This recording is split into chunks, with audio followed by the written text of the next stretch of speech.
Friends, आज की इस वीडियो में हम 5 मनी के बारे में बात करने वाले हैं। फेडरल बैंक की तरफ से एक न्यू बैंक अकाउंट है और इस वीडियो के अंदर मैं सब कुछ बताऊंगा इस बैंक के बारे में कि क्या इस बैंक को खुलवाना सिक्योर है, क्या हमारे को इस बैंक को खुलवाने के फायदे हैं, क्या नहीं फायदे हमारे को और किसको ये खुलवाना चाहिए। तो अगर आपके कोई भी डाउट है तो इस वीडियो को पूरे एंड तक देखो, आपको सारे डाउट क्लियर हो जाएंगे।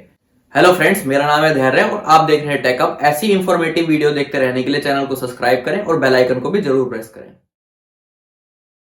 तो सबसे पहले तो ये बात करते हैं कि नियो बैंक होते क्या है। नियो बैंक एक ऐसे बैंक है जो वर्चुअली हमारे बैंक अकाउंट को हैंडल करते हैं, यानी कि सिर्फ ऑनलाइन सर्विसेज नियो बैंक की तरफ से हमारे को मिलती है। बाकी सब हमारा कैश डिपॉजिट या सब कुछ सारी सर्विसेज ऑफलाइन वो एक बैंकिंग पार्टनर की तरफ से होती है। क्योंकि इंडिया के अंदर आरबीआई गाइडलाइंस की वजह से अगर किसी भी बैंक की ऑफलाइन ब्रांच नहीं होती, यानी कि फिजिकल ब्रांच नहीं होती, तो वो अपना बैंक अकाउंट नहीं खोल सकता।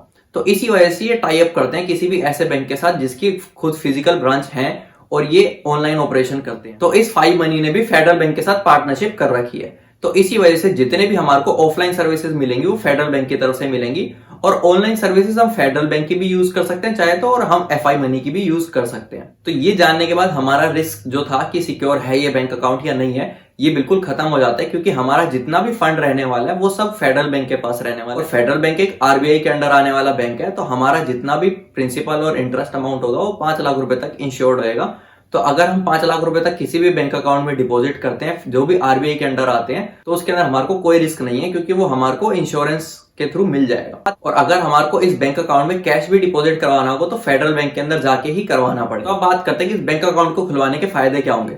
अगर हमारे को एक जीरो बैलेंस बैंक अकाउंट चाहिए तो ये बैंक अकाउंट मेरे हिसाब से one of the best bank account. अगर आपके घर के पास फेडरल बैंक की कोई ब्रांच है तो आपके लिए बहुत ही अच्छा अकाउंट है, क्योंकि आपको कोई भी इश्यूज नहीं आएंगे।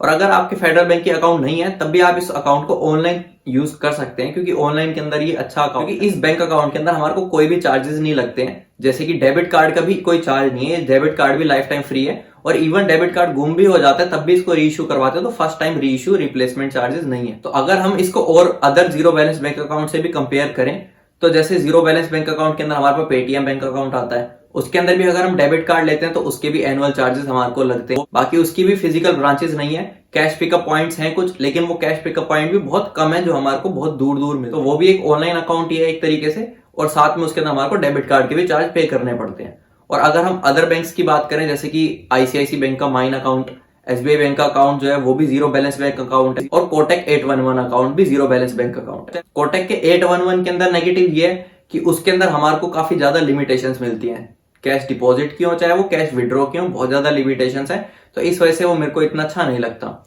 और अगर आईसीआईसी माइन की बात करें, तो अगर आप आईसीआईसी बैंक में अकाउंट ओपन करवाना चाहते हो तो वो भी एक अच्छा बैंक अकाउंट है जीरो बैलेंस के लिए, आप उसको भी देख सकते हो। बस उसके अंदर ये है कि डेबिट कार्ड के हमारे को एनुअल चार्जेस लगते हैं। और स्टेट बैंक का मेरे हिसाब से one of the best zero balance account है, उसके अंदर डेबिट कार्ड के चार्जेस भी 150 पर एनम ही लगते हैं, ज्यादा नहीं लगते, और आईएमपीएस भी उसके अंदर फ्री है। आईसीआईसी के अंदर एक यही कमी है कि उसके अंदर आईएमपीएस के अंदर हमारे को चार्ज पे करना पड़ता है। और अगर इस फेडरल बैंक की तरफ ओपन करते हैं तो इसके अंदर हमारे को डेबिट कार्ड के भी चार्ज नहीं लगते हैं, आईएमपीएस, एनईएफटी ये सब भी फ्री है।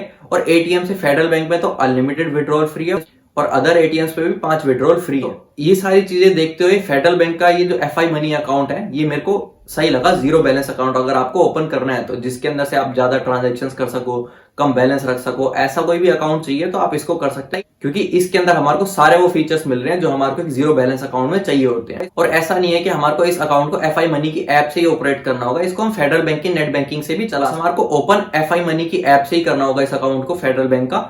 रीजन ये है कि अगर आप एफआई मनी से करोगे तो आपको इसके डेबिट कार्ड के चार्ज नहीं लगेंगे। नहीं तो फेडरल बैंक में भी एक जीरो बैलेंस अकाउंट है लेकिन उसमें भी डेबिट कार्ड के चार्जेस होते हैं। तो मैं रिकमेंड करूंगा कि आप एफआई मनी की ऐप से ही डाउनलोड करो। और एफआई मनी की ऐप से भी अगर आप डाउनलोड कर रहे हो तो आप मेरा नीचे एफआई नाइट कोड यूज कर सकते हो। मेरे पास एफआई नाइट कोड थोड़े दिनों में आ जाएगा, तो मैं उसको डिस्क्रिप्शन में ऐड कर दूंगा। आप उसका यूज करोगे तो आपको फर्स्ट टाइम 3000 रुपीज 7 डेज के अंदर ऐड करने होंगे। बस उसके आपको रेफरल बोनस मिल जाएगा 200 रुपीज। अगर आप ऐसे ही बिना एफआई नाइट कोड के प्रोसीड कर दोगे तो आपको रेफरल बोनस या ज्वाइनिंग बोनस कुछ भी नहीं मिलेगा। अब इस अकाउंट के अंदर हमारे को एक और अच्छा एडवांटेज देखने को मिलता है कि अगर जो भी ऑनलाइन फेडरल बैंक के ऑफर्स आते हैं इंस्टेंट डिस्काउंट के, चाहे वो अमेजोन पे हो या फ्लिपकार्ट पे हो या जोमेटो पे, किसी भी वेबसाइट के ऊपर हो, आप उन ऑफर्स को इस कार्ड से यूज कर सकते हो, क्योंकि मैंने ट्राई करके देखा है हर एक ऑफर के अंदर ये कार्ड लग जाता है। अब इस अकाउंट के थोड़े से डिसएडवांटेजेस की बात कर लेते हैं। इसके डिसएडवांटेज में मेरे को सिर्फ एक यही डिसएडवांटेज लगता है कि अगर आपके पास सिर्फ एफआई मनी का बैंक अकाउंट है तो आपको फिजिकली कैश डिपॉजिट करवाने में प्रॉब्लम आ सकती है, क्योंकि फेडरल बैंक की इंडिया के अंदर इतनी ज्यादा ब्रांचेस नहीं है। अगर आपके आसपास है तब तो आपको प्रॉब्लम नहीं आएगी, लेकिन अगर आपके घर के आसपास नहीं है तो आपको किसी और बैंक अकाउंट के अंदर कैश डिपॉजिट करवा के इसके अंदर ट्रांसफर करना पड़ेगा, अगर आपको कैश डिपॉजिट इसमें करवाना है। इसके अलावा इस अकाउंट को प्रमोट करते हैं कि ये सिर्फ प्रोफेशनल्स के लिए, ऐसा कुछ भी नहीं है। आप भी इस अकाउंट को ओपन कर सकते हो। अगर आपकी एज 18 साल से ऊपर है तो आप बड़े आराम से इस अकाउंट को ओपन कर सकते हो। कोई भी वेरिफिकेशन का स्टेप नहीं है, बहुत आसानी से आप इस अकाउंट को ओपन कर पाओगे। और इसके अलावा इसके अकाउंट के अंदर कुछ भी ज्यादा खास फीचर्स नहीं है, जैसे कि स्मार्ट डिपॉजिट, फिक्स डिपॉजिट, ये सब कुछ ज्यादा अट्रैक्टिव फीचर्स नहीं है। इनके अंदर कोई ज्यादा फायदा नहीं है। मैं तो रिकमेंड करूंगा कि आप उनको ना यूज करें तो ही अच्छा है। बस आप इसको जीरो बैलेंस बैंक अकाउंट की तरह ही यूज करें। रीजन ये है कि स्मार्ट डिपॉजिट को यूज करने के लिए मैं इसलिए मना कर रहा हूं कि उसके अंदर 5.1% का इंटरेस्ट तो मिलता है, लेकिन अगर हम उसको 1 ईयर से पहले ब्रेक कर देते हैं तो 1% की पेनल्टी पे करनी पड़ती है। यानी कि अगर आप 1 साल से पहले उसको ब्रेक कर देंगे तो उस टाइम पे, जैसे मान लो आपने 6 महीने में ब्रेक कर दिया और 6 महीने का इंटरेस्ट रेट 4.4 है, तो 1% उसके अंदर लेस करके 3.4% का इंटरेस्ट मिलेगा। तो उसके अंदर कोई ज्यादा बेनिफिट बचा ही नहीं। तो अगर आप इसको यूज करते हो तो नॉर्मल सेविंग अकाउंट की तरह यूज करो, जीरो बैलेंस अकाउंट की तरह, जहां पे आप अच्छे से आसानी से कोई भी ट्रांजैक्शन कर सको। अब इसी तरीके से एक नियो बैंक अकाउंट और भी है फेडरल बैंक का, जो है जुपिटर अकाउंट। उसके भी थोड़े से डिसएडवांटेजेस, थोड़े से एडवांटेजेस हैं। तो वो हो सकता है कई लोगों के लिए वो अकाउंट ज्यादा अच्छा हो और कई लोगों के लिए ये अकाउंट ज्यादा अच्छा हो। तो आप अगर उसके बारे में भी वीडियो चाहते हो तो कमेंट करके बताओ, मैं उसके ऊपर भी वीडियो बना दूंगा। और अगर आपके और भी कोई डाउट हो तो आप मेरे से कमेंट करके पूछ सकते हो, मैं हर एक कमेंट की जरूर रिप्लाई करता हूं। अगर आपको मेरी वीडियो पसंद आती है तो वीडियो को लाइक करें, चैनल को सब्सक्राइब करें and stay tuned for the next videos.